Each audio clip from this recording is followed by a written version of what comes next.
tí nữa cho bớt điện.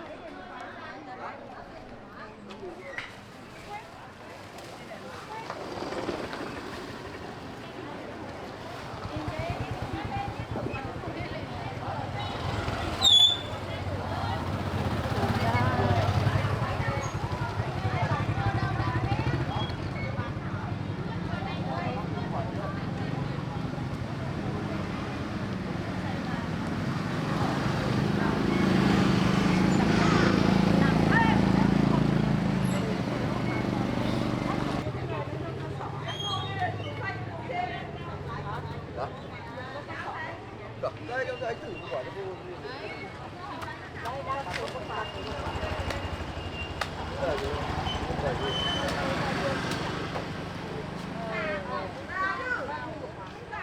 Tùy quả. Tùy giả làm con rau. Rồi, nó giả. Đây không biết hút thử đây nhá. Đây không có hút đâu.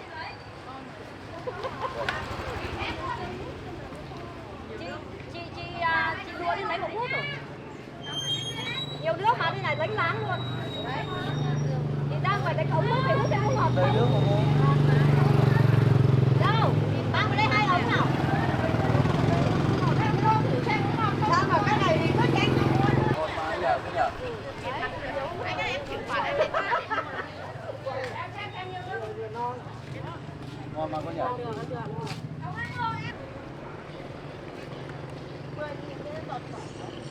Ngay luôn trong này.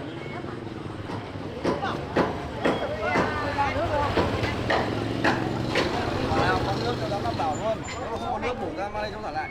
Xả lại cho cháu. Nếu mà ít nó bổ ra.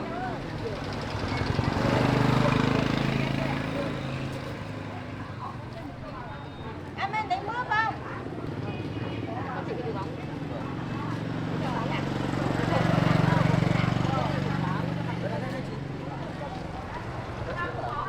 Chỉ quả khác hay nào? Này, chọn chỉ quả khác nào vào này được không?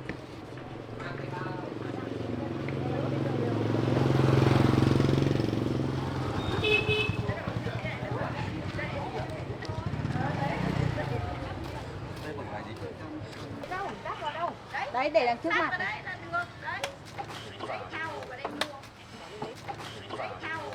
Mình bán hàng mà.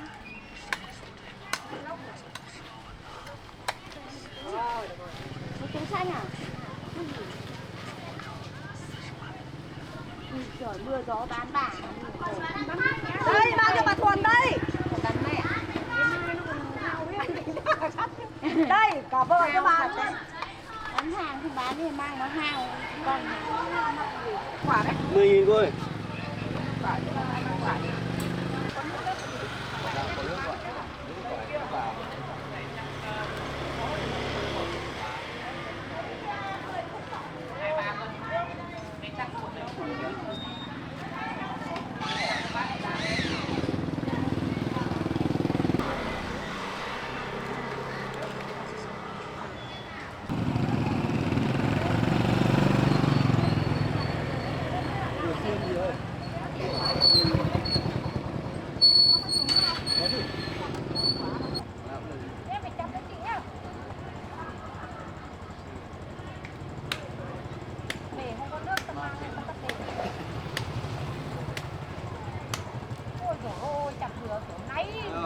Không? Rất nhiều nước chưa? chị mang về kiểu gì? Đây em chưa thử nữa. Chặt dừa kiểu gì này thôi uống kiểu gì mới uống chị trả tiền. Đấy chị uống đi. Chị ơi có ngon không chị? Em nó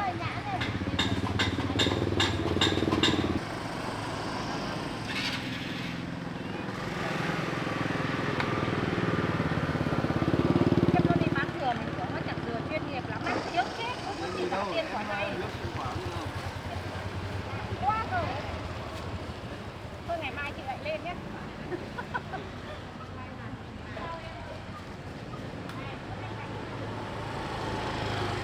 Cái dừa này bé chỉ còn 5 phút thôi.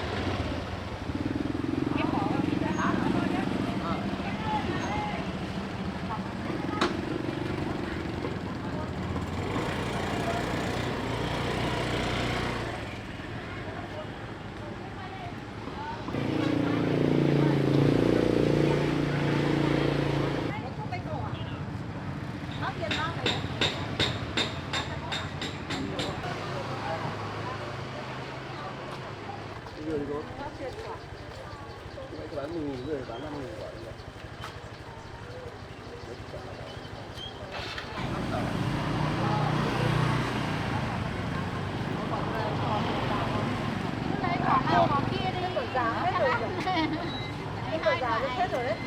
Ra chứ, không có lấy quả này gì? Tầm quân gì?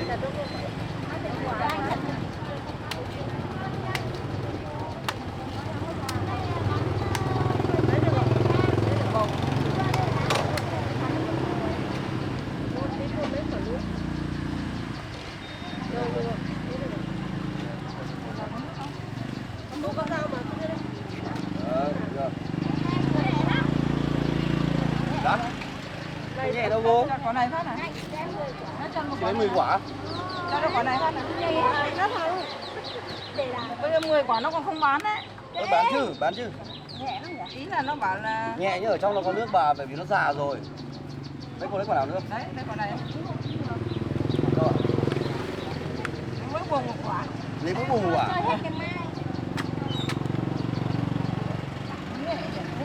Nhưng mà trong nó có nước nó già rồi cô ạ. Cô biết tại sao nó nhẹ không? Bởi vì đây này cái này nó khô rồi nó không còn. Này.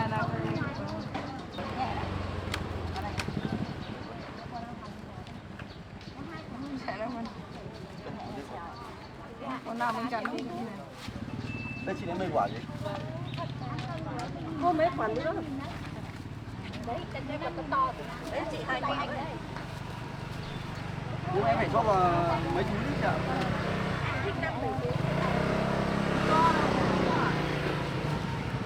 Đấy, anh phạt cho em cạnh bên này. Đấy cho em mấy quả này thật là này đấy. À đây. Đây 4 quả đây. Thằng ơi, đấy có 9 quả. Ôi. Tí cho lấy cho. Đưa con Tí vào tay nhau bây giờ.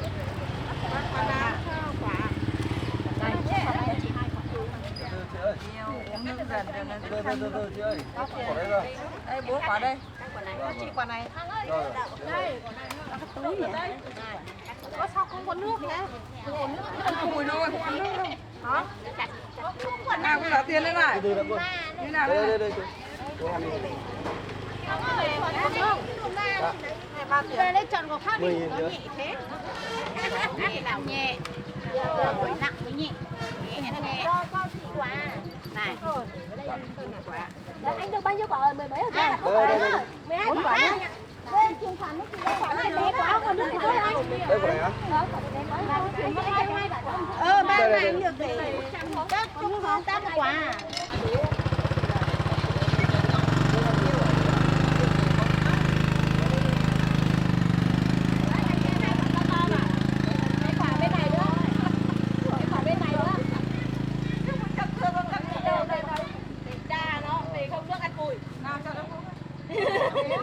Rồi, cảm ơn bà nhé. Mình mua bình thường bà ơi, xuống quân mình dân dừa này. Ôi, ăn cho tôi chị ơi nhá. Chặt dừa kia còn chặt ở đâu? Chặt ở cổ. Dừa này, ăn dừa cho con đi. Đâu lúa, ông có lúa đâu? Dừa nhìn cân dừa này. Nhưng mà chặt về nó sẽ rơi. Em không biết chặt kiểu là mang về đâu. À, chân mỏng.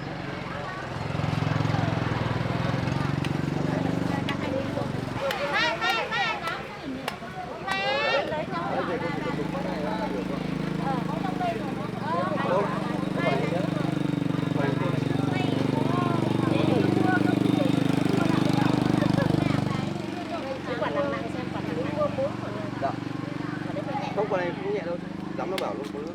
Đây là nó già thế này rồi.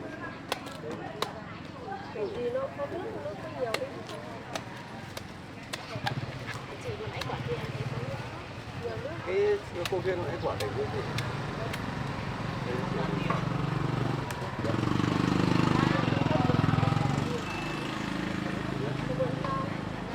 Cô chặt luôn á? Cô chặt ngược rồi cô? À cô chặt bỏ cái đấy rồi gì? À. Đây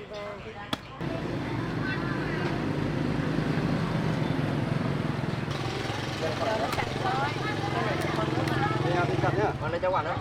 Hả? Cho quản đó. Nhẹ nhẹ. Chặt cho bà đi. Có thể là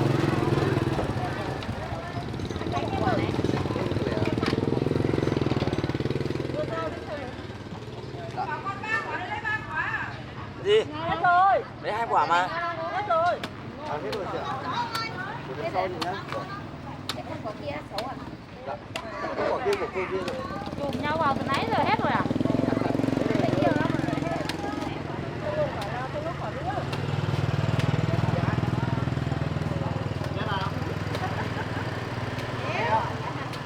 Chơi không?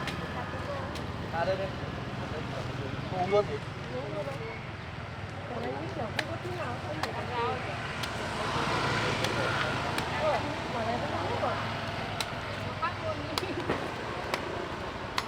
Trong có đặt vào thế đi cô.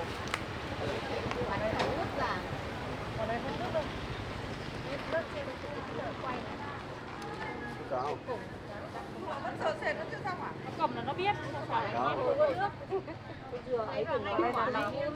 Bà không biết thì cá với bà thì có tay luôn. Đây đi, có nước mà cô ơi. Cái giống dừa này nó thế mà cô. Đây. Đây, bây giờ mình quay, chờ mọi người lấy trong đây. Chúng ta phải bổ đôi cho có để cô ăn cùi. Rau không có. Rau to. Đi ăn cùi á? Thế phải ăn cùi thì bỏ à?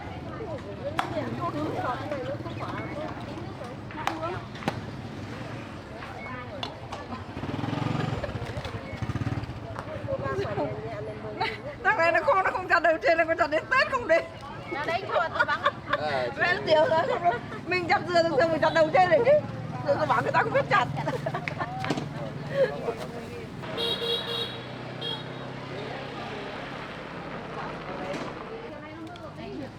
Mình ở đây nó không nước nhiều. Vào đây cầm cô nhé. À đây túi này cô. Mua số rất sáng. Cảm ơn các cô rất nhiều nhé. Số rất sáng.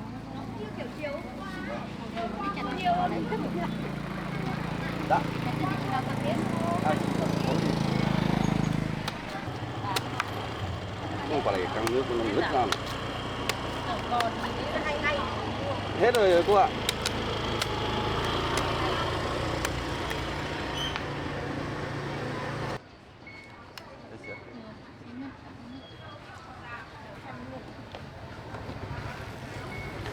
Nhiều nước mà đấy chị đấu rồi, rất nhiều nước luôn nhỉ, ngon mà anh nhỉ. Nếu mà ấy cắt cái đầu đi. Cắt cái đầu. Dạ. Đấy cắt cái đầu đi. Cháu phải bước lại mấy quả về đó ăn. Nó bảo còn 2 bao để ta cùng tay lại. Cái này nè. Đây bảo là còn 2 bao ta phải cùng tay lại đâu.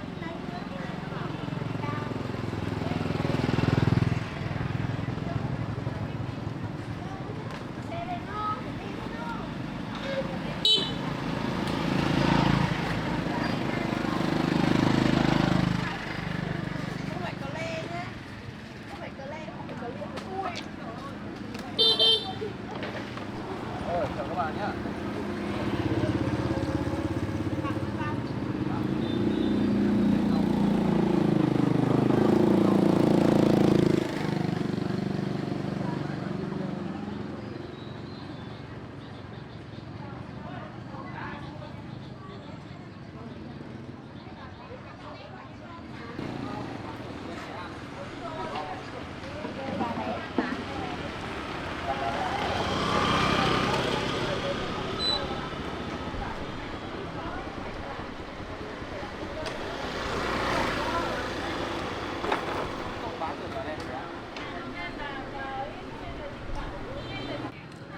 Đang đây rau muống này. Có muống đang ngải đâu thôi.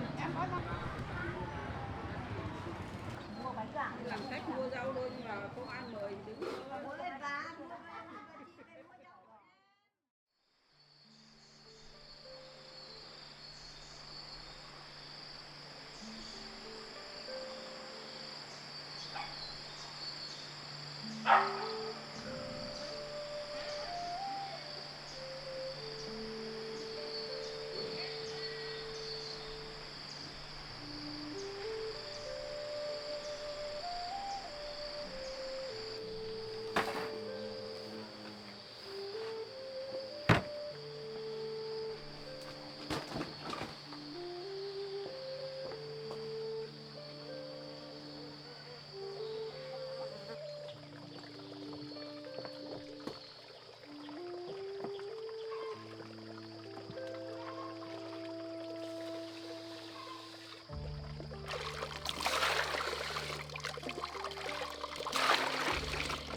Như gấu đói chưa?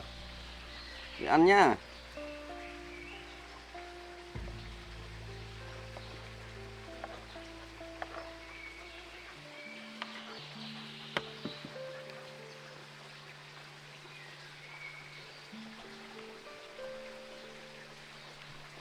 Nào. Thôi, vui thế. Nào, cái này của Vy mà. Đây, cái của Vy bên này. nhá.